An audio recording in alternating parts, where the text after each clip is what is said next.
하나님 말씀을 봉독하겠습니다. 하나님 말씀은 창세기 22장 1절부터 19절까지입니다. 창세기 22장 1절부터 19절까지입니다.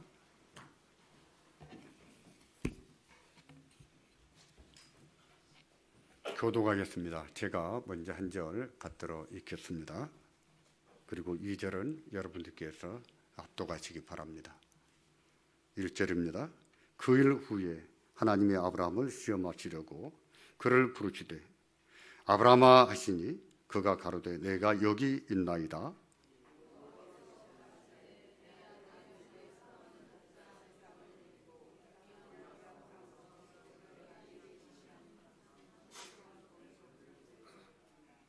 아브라함이 아침에 일찍 일어나 나귀의 안장을 지우고 두 사환과 그 아들 이삭을 데리고 번제에 쓸 나무를 쪼개어 가지고 떠나 하나님의 자기에게 지시하시는 곳으로 가더니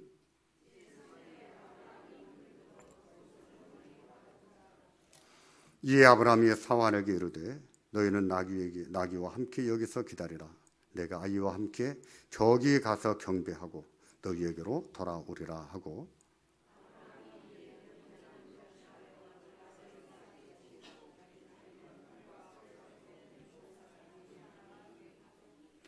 이삭이 그 아비 아브라함에게 말하여 가로되 내 아버지여 하니 그가 가로되 내 아들아 내가 여기 있노라. 이삭이 가로되 불과 나무는 있거니와 번제할 어린 양은 어디 있나이까?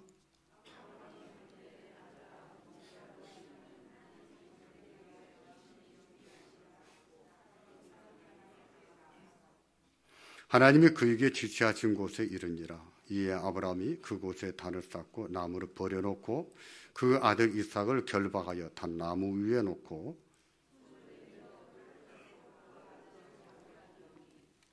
여호와의 사자가 하늘에서부터 그를 불러 가라사대 아브라함아 아브라함아 하시는지라. 아브라함이 가로되 내가 여기 있나이다 하매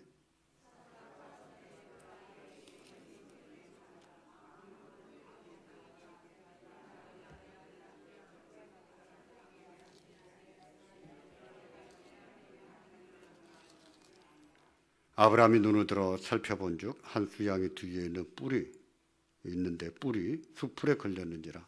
아브라함이 가서 그 수양을 가져다가 아들을 대신하여 번제를 드렸더라.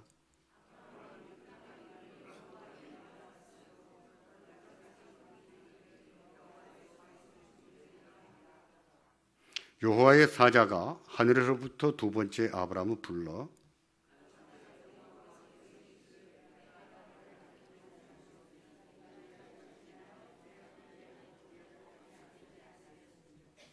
내가 네게 큰 복을 주고 내 씨로 크게 성하여 하늘의 별과 같고 바닷가의 모래와 같이 하리니 내 씨가 그 대적의 문을 얻으리라.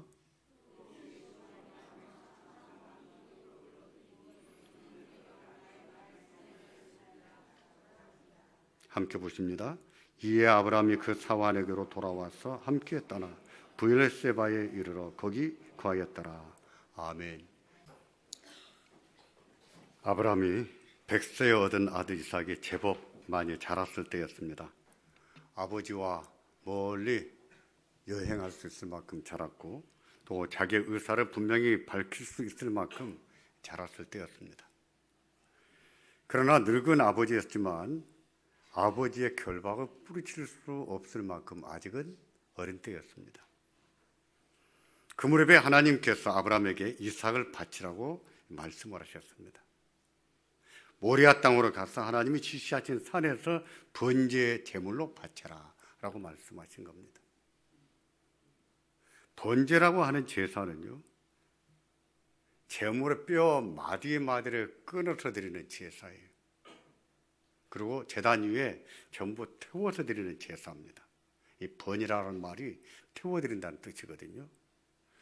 마디마디 끊어서 그리고 화목 위에 올려놔서 전부 태워드리는 제사입니다. 어떻게 얻은 아들인데 바치라 하신단 말입니까? 어떻게 얻은 아들입니까? 그런 아들을 번제로 바치라고 하신 거예요. 아브라함 입장에서는 선택의 여지가 없었습니다. 하나님이 말씀하심으로 순종할 뿐이지 한다 안 한다 선택의 여지가 없었던 거예요. 그러나 바치라 하도록 왜 이런 요구를 하시는지 이해가 돼야 되는 겁니다. 하나님 말씀에 순종해서 바치더라도 이것은 왜 바쳐야 되는지 머리에 생각이 정리가 돼야 된다 이 말입니다. 무식하게 맹신하고 맹종할 것이 아니라 이 아들을 바치면 어떻게 될 것인지, 하나님은 어떤 분이 될 것인지, 하나님의 약속은 어떻게 될 것인지 아브라함의 머릿속에 생각이 정리가 돼야 됐던 것입니다. 모든 자식은 자기 부모에게 참 귀합니다. 얼마나 귀한지 눈에 넣어도 아프지 않다 이렇게들 말씀들을 합니다. 그런데 100세에 얻은 아들이라면 의미가 또 달라집니다. 남들처럼 젊었을 때 얻은 자식도 아니고 남들처럼 결혼해서 순탄하게 낳은 자식이 아닙니다. 자타가 다 너는 틀렸다, 너는 늙었다, 너는 안 돼, 나는 죽었다 싶을 때에 얻은 아들이었거든요. 그토록 힘들게 얻은 아들인데 번째로 바치라니요. 그만큼 더 힘들 수 있고 더 고뇌할 수밖에 없는 문제였던 것이죠. 더욱이 그 아들에게는 언약이 있었습니다. 아브라함에게 주신 언약을 그 아들에게 주셨는데 이삭은 언약의 계승자예요. 언약은 물려받은 아들입니다. 그 아들을 바치라고요? 그 아들을 바치면 언약은 뭐가 됩니까? 언약은 뭐가 되나요? 하나님은 뭐가 되는 겁니까? 아브라함은 또 어떻게 살겠습니까? 하나님은 거짓말쟁이가 되는 거예요. 언약을 지키지 않는 하나님이 되는 거예요. 아브라함은요. 100세의 아들을 얻었다고 좋아하더니만 슬피 울다가 죽어야 되겠죠. 그래도 바쳐야 한다면 왜 바쳐야 되는지 그 생각이 정리됐어야 했다는 것입니다. 이유를 알았어야 했다는 거예요. 아브라함은 그 생각이 정리됐던 겁니다. 생각이 정리돼서 아들을 하나님 앞에 바칠 수 있었던 거예요. 무조건 믿어라, 덮어놓고 믿어, 이런 말에 익숙하게 자라온 우리로서는 무엇을 생각해보고 믿어, 무엇을 생각하고 결단해 하는 말이 어색할 수 있어요. 성경은 그렇게 가르치지 않습니다. 무조건 맹신을 가르치는 것이 아니라 참 지식이 있을 때 참된 믿음을 가질 수 있다고 가르쳐요. 아브라함은 생각이 정리됐습니다. 자기가 바쳐야 될 이유가 분명해졌어요. 그 이유가 뭐였을까요? 그 이유는 아브라함과 종들과의 대화, 그리고 아버지와 아들과의 대화에서 찾아볼 수가 있습니다. 하나님이 지시하신 산에 도착했을 때 아브라함은 먼저 종들을 떼놓아야 되겠습니다. 그래서 사환들에게 너희는 나귀와 함께 여기서 기다리라, 여기서 기다리라, 따라오지 말고 얘기를 했습니다. 그러면서 22장 5절 하반절에 보면 이렇게 말합니다. 내가 아이와 함께 저기 가서 경배하고 너희에게로 돌아오리라. 너희는 여기 있어라. 내가 저기 가서 아이와 함께 경배하고 너희에게로 돌아오겠다. 누가 돌아온다는 것입니까? 아브라함 혼자 온다는 것입니까? 아들과 함께 온다는 것입니까? 누가 온다는 거예요? 우리말 성경은, 개역 성경은 혼자 오는 것처럼 보입니다. 근데 히브리어 성경 보면 돌아온단 말 끝에 어미에는요, 우리가 돌아온다고 하는 주어가 붙어 있어요. 아브라함은 자기 종들에게 내가 아이와 함께 하나님 앞에 제사 드리고 우리가 돌아오겠다라고 말한 거예요. 개역 성경은 우리를 빼버렸어요. 그래서 오해를 불러일으킵니다만은 개역 개정판 성경에 보면 우리가 들어가 있어요. 번역이 잘 된 것이죠. 아브라함은 혼자가 아니라 하나님이 함께 돌아가게 하실 것으로 믿었던 것이죠. 우리가 돌아올 것이다. 이 말은 사환들이 눈치를 채고 말릴까 봐 눈치채지 못하도록 하기 위해서 한 말이 아니었습니다. 이 말은 아브라함이 이삭을 번제로 바칠 수 있었던 이유와 깊이 관련된 거예요. 그는 아들을 번제로 드리러 가지만 돌아올 때는 하나님이 혼자 돌려보내지 않고 같이 돌려보내실 것으로 알았던 것이죠. 그걸 믿었던 거예요. 어떻게 믿었을까요? 사환들을 떼놓고 아들과 함께 제사 드릴 곳으로 옮겨갔습니다. 거기 도착했을 때 그때 이삭이 어리지만 아무리 봐도 이삭이 보기 이상한 거예요. 하나님 앞에 제사 드리는 데 사용하는 나무도 있습니다. 불도 있습니다. 칼도 있습니다. 그런데 뭐가 없어요? 재물이 없는 거예요. 지가 재물인 것도 모르고 재물이 없는 것을 생각하고 아버지에게 여쭙니다. 아버지, 불과 나무는 있는데 번제할 어린 양은 어디 있습니까? 재물이 없는데 재물이 어디 있습니까? 똑똑한 아들이죠. 우리가 아브라함이라면 그런 상황에서 아들이 그처럼 말할 때 뭐라고 대답할까요? 할 말이 있을까요? 만일 하나님께서 어떻게 하실지 모르지만 분명하게 하나님이 어떻게 하실 것이라는 것을 믿는다면 분명하게 말할 수 있을 거예요. 그런데 그것을 믿지 못한다면 대답을 얼버무리게 되겠지요. 대충 우물쭈물 대답도 제대로 못했을 것입니다. 하지만 아브라함은 그러지 않았어요. 아브라함은 분명하게 대답했습니다. 하나님이 어떻게 하실 것인지 그때로서는 알지 못했지만 분명하게 하나님이 어떻게 하신지 해서 나를 혼자 돌려보내지 않고 함께 돌려보내실 것으로 믿었던 것입니다. 그래서 그는 대답할 때 분명히 말합니다. 뭐라고 했습니까? 아들아, 번제할 어린 양은 하나님이 자기를 위하여 친히 준비하실 것이다.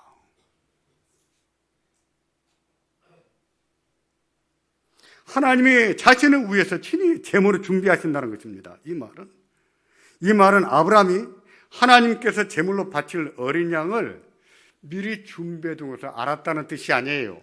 알고 한 말이다, 그런 것이 아닙니다. 만일 그런 뜻으로 이해할 것 같으면 아브라함이 아들을 묶어놓고 칼을 뽑아든 것은 쇼가 돼버리지요. 하나님이 아브라함의 쇼맨십을 보고자 시험하셨겠어요? 그러실 리가 없습니다.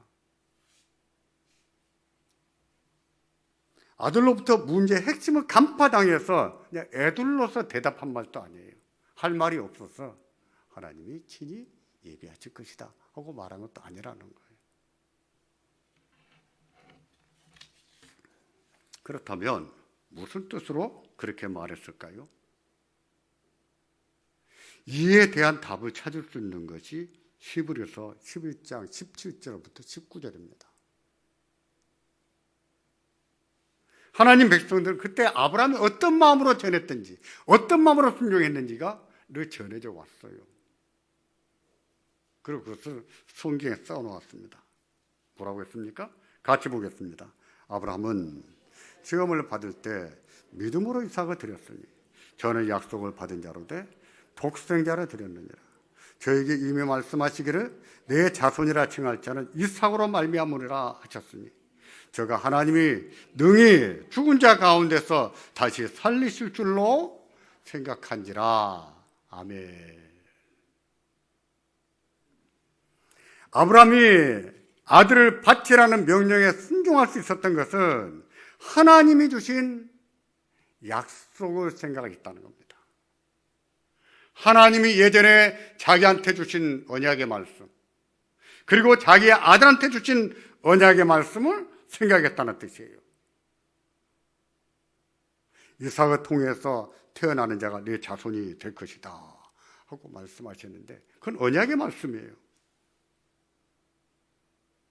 그러므로 하나님이 이 아들은 죽이지 않을 것이다. 어떻게 해서든지 하나님이 이 아들을 살려 보내줄 것이다. 충분히 추론할 수가 있었던 것이죠. 그렇지 않고 만일 이 아들이 죽어버린다면, 그렇게 끝난다면 하나님은 뭐가 되십니까? 거짓말쟁이가 되는 거예요. 언약은요 지켜지지 않습니다. 하지만 하나님은 거짓말하는 분이 아니십니다. 하나님은 변덕쟁이가 아니세요. 하나님은 언약의 하나님이세요. 말씀하신 것을 반드시 지키시는 하나님이십니다. 우리 생각이 더 옳은 것 같아도 하나님이 옳으세요. 하나님 말씀을 반드시 이루십니다. 그러니 자신은 번제를 드릴지라도 하나님이 어떻게 하실지는 알 수는 없지만 함께 돌아가게 하실 것이다 하는 것을 생각했다는 것이죠. 아브라함은 시험을 당할 때 하나님이 어떤 분이신가를 깊이 생각한 것입니다. 하나님의 성품을 생각한 것이지요. 우리 하나님은 언약에 신실하신 하나님이신 것을 생각한 겁니다. 우리 하나님은 약속하신 말씀을 반드시 지키시는 하나님이시라는 것을 생각했어요. 중요한 겁니다. 또 자기 아들 이삭에게 언약을 주신 것을 생각했습니다. 이삭을 통해서 난 자만이 아브라함의 자손이라는 말씀, 그 말씀을 기억한 것이죠. 물론 이스마엘도 아브라함의 자손입니다. 아브라함은 혈통을 타고났어요. 하지만 그 아들은 구원받기로 선택받은 아들이 아니었습니다. 하나님이 선택하신 아들은 이삭뿐이었어요. 아브라함에게 주신 언약을 그 아들에게 주셨거든요. 따라서 이 아들이 죽음으로 끝나버리면 하나님의 약속은 거짓말이 되는 거예요. 다시 말씀드리지만 하나님은요 거짓말쟁이가 되는 겁니다.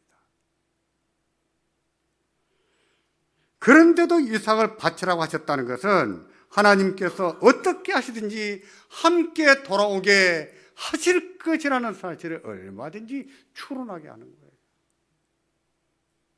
생각하게 한단 말입니다.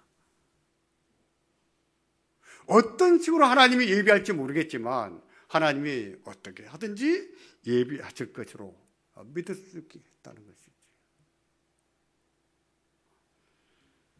이렇게 생각할 줄 아는 것을 무엇이라고 했습니까? 사색이라 했었죠. 사색.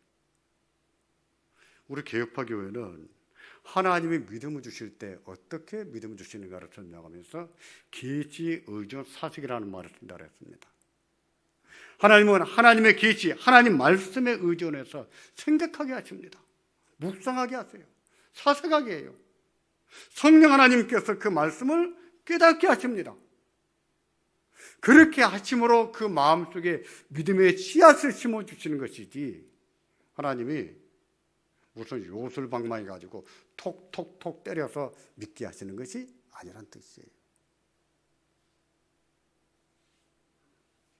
믿음의 결단도 이런 사색에서 나오는 거예요. 어떤 말씀은 순종하기가 쉽습니다. 고민할 것도 없이 순종하기가 쉽습니다. 하지만 어떤 말씀은요, 순종하려면 고민을 많이 해야 됩니다. 많이 생각해야 어떻게 하는 것이 믿음인지, 어떻게 하는 것이 좋을지 답을 얻을 수 있어요. 이것을 하는 것이 하나님의 뜻인지 안 하는 것이 하나님의 뜻인지 알 수가 없는 문제들이 있거든요. 그런 경우는 많이 생각해야 돼요. 고민이란 말해도 괜찮아요. 이런 고민을 사색이라고 합니다. 이런 고민, 이런 생각, 이런 것은 다 믿음의 발로예요. 믿음으로 나아가게 하는 발로, 길이다 이 말입니다. 우리가 시험을 당했을 때 사색하기를 바랍니다. 생각하기를 바랍니다. 어떻게 하는 것이 하나님께서 기뻐하시겠는지, 하나님의 기뻐하신 뜻이 무엇인지를 생각할 수 있기를 바랍니다. 그런 생각, 사색, 이런 사색을 통해서 하나님은 우리 마음에 믿음을 주세요. 결단하게 하십니다. 어떻게 해야 될지 결단도 내리게 하시는 거예요. 그때에 사색할 것 중에 하나가 하나님의 성품이에요. 우리 하나님이 어떤 분이신가? 아브라함이 그랬거든요. 두 번째는 하나님 말씀이에요. 그리고 기도해야 됩니다. 은혜를 구해야 돼요. 아들과 대화를 마쳤습니다. 아브라함이 이제 아들을 결박했어요. 이삭이 저항을 못 해본 것 같아요. 그만큼 어렸던 것 같습니다. 아들을 꽁꽁 묶어서 제단 위에 올려놓고 이제 불을 피우기 전에 칼을 집어들었습니다. 칼을 집어들고 아들을 잡으려는 순간이었어요. 근데 그때 하나님이 부르십니다. 어떻게 부르셨습니까? 아브라함아, 아브라함아 부르세요. 점잖게 아브라함아 이렇게 부르셨을까요? 저가 보기에는 다급했을 것 같아요. 아브라함아, 아브라함아, 다급하게 부르셨을 것 같습니다. 내 아들에게 손도 대지 마라, 아무것도 하지 마라. 하나님께서 그 찰나에, 아들을 잡으려는 찰나에 하나님이 중지를 시키신 거지요. 이런 사실을 볼 때 하나님께서는 처음부터 이삭을 죽이게 하실 뜻이 아니었다는 것을 알 수가 있습니다. 그럼에도 아브라함에게 아들을 번제로 바치게 하셨다고 하는 것은요, 아브라함을 시험하신 것이죠. 아브라함이 어떻게 하는지 시험해 보신 거예요. 그가 하나님을 경외하는지 그렇지 않는지, 하나님 말씀에 순종할 줄 아는지 그렇지 않는지, 하나님을 신뢰한다고 하는데 말로만 신뢰하는지 실제로 신뢰하는지 하나님이 시험해 보신 것이죠. 본문 22장 1절 상반절에도요, 이런 사실을 밝히면서 하나님이 아브라함을 시험하시려고 그렇게 하셨다 하고 말씀하고 있습니다. 하나님이 시험하신 거예요. 하나님은 종종 자기 백성을 시험하십니다. 왜 시험하시는지, 시험 당할 때는요, 그 이유를 알 수가 없습니다. 왜 이런 고난을 주시는지, 왜 이런 일을 당해야 되는지 알 수가 없는 경우가 거의 대부분이에요. 기도하면 다 알 수 있다고 말하는 분들이 있습니다. 그분들이 어쩌다가 맞춘다고 해도 어쩌다가 한번 맞춘 것이지 늘 맞추는 것도 아니에요. 그런 정도는 저도 맞힐 줄 알아요. 대부분의 시험은 왜 당해야 되는지 모르고 당하는 거예요. 물론 성경은 왜 시험하셨는지 그 시험에 대해서 말씀하는 경우가 있습니다. 아브라함의 경우도 그래요. 그러나 그것은 시험을 당한 후에 알게 된 것을 성경에 기록한 것이지 시험 당하기 전부터 알았다는 뜻은 아닙니다. 아브라함의 경우도 마찬가지예요. 아브라함이 시험 당했는데 그때는 몰랐어요. 이게 무슨 시험인지. 근데 나중에 지나놓고 모세가 기록할 때 뭐라 기록했습니까? 하나님이 아브라함을 시험하시려고 이렇게 기록해놨어요. 욥을 보십시오. 욥은 까닭없이 재앙을 당했습니다. 정직하게 의롭게 살았는데도 시험을 당했어요. 그 일로 얼마나 괴로워했습니까? 죽고 싶을 정도였어요. 그렇게 괴로웠습니다. 그런데 친구들은 다 같이 처음부터 끝까지 하는 말이, 죄가 많으니까 당했지. 이 자식들이 어떻게 한 달에 10명씩이나 죽겠느냐. 네가 죄가 많아서 죽은 것이지. 친구들이 맞았습니까? 잘 찍었어요? 잘못 찍었어요. 틀렸어요. 알 수가 없는 거예요. 성경도 까닭없이 당했다 2번이나 말씀하고 있습니다. 욥도 마찬가지입니다. 욥도 하나님이 틀렸다고 생각했습니다. 이렇게 정직하게 살아도 이런 고난을 당한다면 하나님은 세상을 제대로 다스리지 못하는 것이 아닌가? 하나님이 틀렸다고 생각했어요. 욥이 맞았습니까? 아니에요. 욥이 틀렸습니다. 우리는 하나님이 하시는 일을 다 알 수가 없는 거예요. 다 알 수가 없습니다. 그게 인생이에요. 그게 인간입니다. 그와 같이 우리가 시험에 들 때가 있지만 당하는 동안에는 왜 당하는지 알지를 못합니다. 따라서 시험에 관해서 말하기란 쉽지가 않아요. 쉽지가 않습니다. 왜 당하는지, 어떤 뜻이 있는지 말하기가 쉽지가 않아요. 우리 인생이거든요. 하나님의 뜻을 다 알 수가 없는 인생들이에요.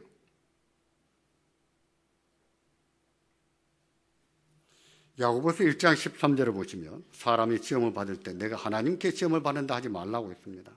하나님은 악에게 시험을 받지도 아니하시고 친히 아무도 시험하지 아니하신다고 했습니다. 이 말씀은 시험에 대해서 많은 것을 설명해요. 그렇다고 모든 것을 설명하지는 않습니다.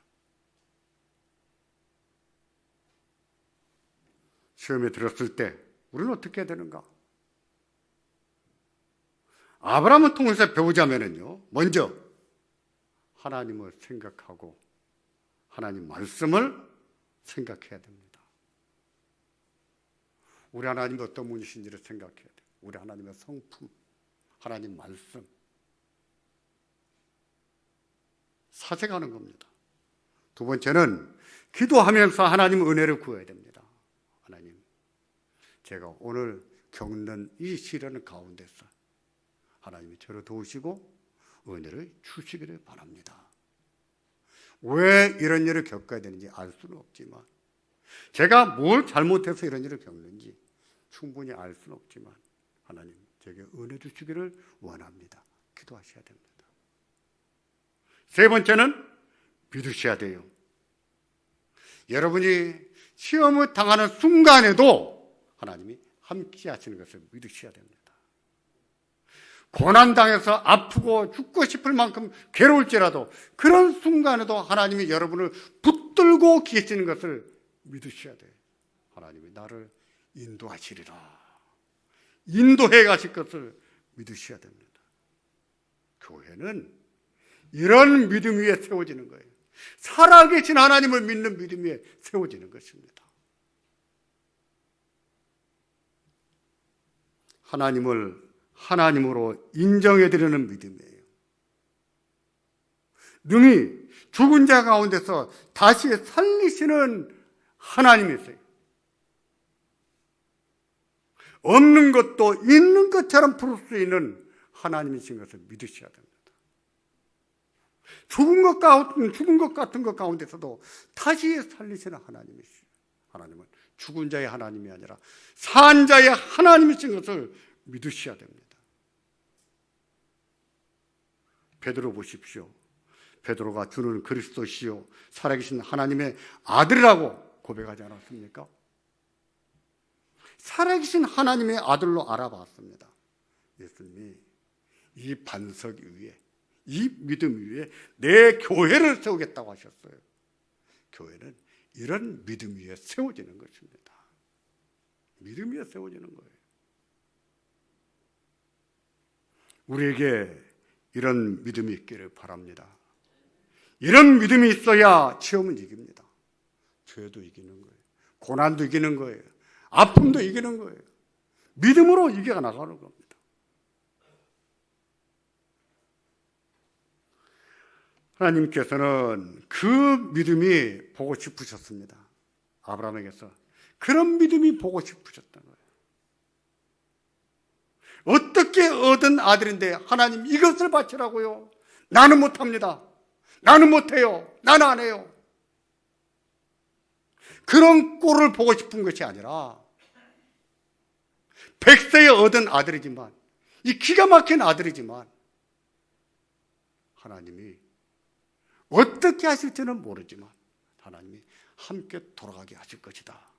하나님을 살아계신 하나님으로 믿는 믿음, 그 믿음을 보고 싶으셨던 거예요. 하나님은 아브라함에게서 그 믿음을 보셨어요. 그 믿음을 보시고 아브라함을 인정하셨습니다. 너는 됐다. 너는 진짜다. 내가 너를 믿는다. 하나님이 그 믿음을 보셨어요. 그래서 본문 22장 12절 하반절을 보시면 하나님이 이렇게 칭찬하십니다. 하나님의 기쁨이에요. 함께 봉독하겠습니다.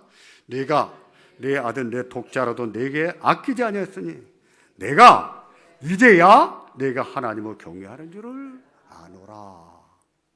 그전에는 몰랐다는 뜻일까요? 하나님은 다 알고 계세요. 다 알고 계시는데 이런 시험을 통해서 아브라함의 믿음을 인정해 주시는 것이죠. 그런 고난 가운데서 믿음이 빛이 나는 거예요. 믿음은 역경 가운데서 빛이 납니다. 믿음의 실력은 고난 가운데서 증명이 되는 것입니다. 이제야 네가 하나님을 경외하는 것을 내가 안다, 알겠다 하고 말씀하는 거예요.